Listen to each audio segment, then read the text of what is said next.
Hi, I'm Naomi Oreskes. I'm professor of the history of science in the Department of History of Science here at Harvard University.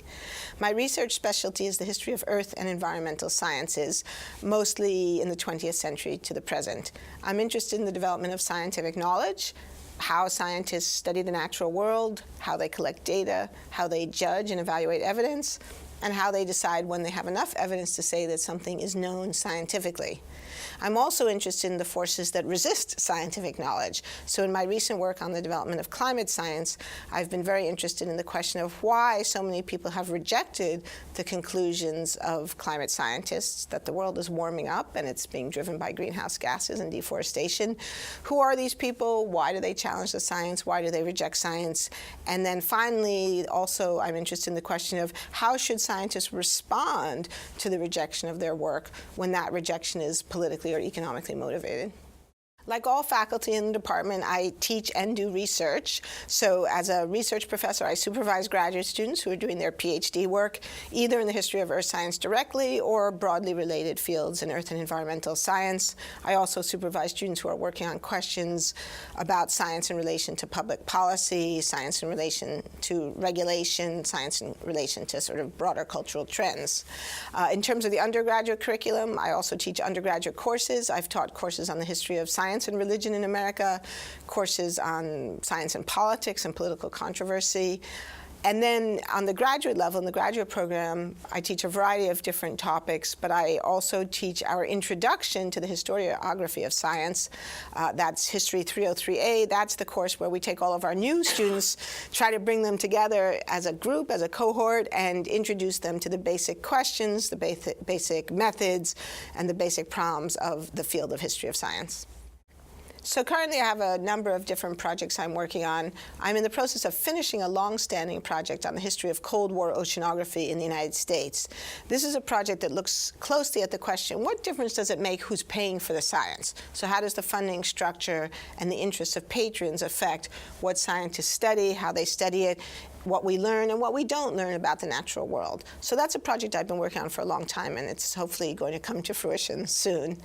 I also have a couple of other projects related to climate science. I'm working right now on a project that I hope will be a companion volume to my book, The Collapse of Western Civilization. So that book is a dystopic science fiction parable that poses the question, that book imagines a historian in the future looking back at our present, and she poses the question, how is it possible they knew so much about what was happening to the climate system but did so little to stop it? And so the book explores both the scientific and the political dimensions of our current crisis and our current inability to act on climate change. Since that book came out, I've got a lot of fan mail from people saying, this is a great book, now would you please write the companion volume that tells us how to fix this problem? So of course that's a much more difficult question, and it's also a slightly strange question for a historian to try to answer. It's a very practical question, but I'm trying to use what we know from history of technology, as well as what we know from social and cultural history, to think about what the solution looks like that would push forward the policies that would empower the technologies that actually already exist that would enable us to finish and fix this climate problem. Enable me to finish the book. I try to work closely with graduate students and postdocs because it's more fun working with other people than working alone, and because younger scholars often have lots of good ideas. So my project on the positive vision of how we address climate change is a collaborative project with my postdoc, Jeffrey Supran, who has his PhD in material sciences engineering from MIT. And also we're continuing to collaborate with Eric Conway, a historian of technology with whom I've already written 2 previous books. So that's a highly collaborative project.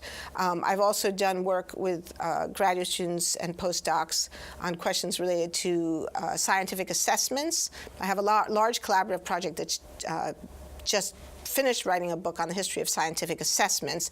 That was a collaboration with a scientist, a philosopher, and 4 postdoctoral fellows. So, you know, I'm always looking for opportunities to work with other people. 2 heads are better than 1. I get lonely when I work alone. So I welcome the opportunity to collaborate with people whose expertise and interests are complementary to my own.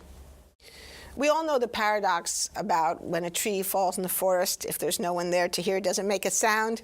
My view of scholarship is that if we just publish our work in peer-reviewed journals or academic books that are read only by a very small handful of people, it's almost the same as the tree that falls in the forest where no one hears. I feel that our academic and scholarly work is the first step. And it's the biggest step, it's the crucial step because it lays the foundation for our knowledge.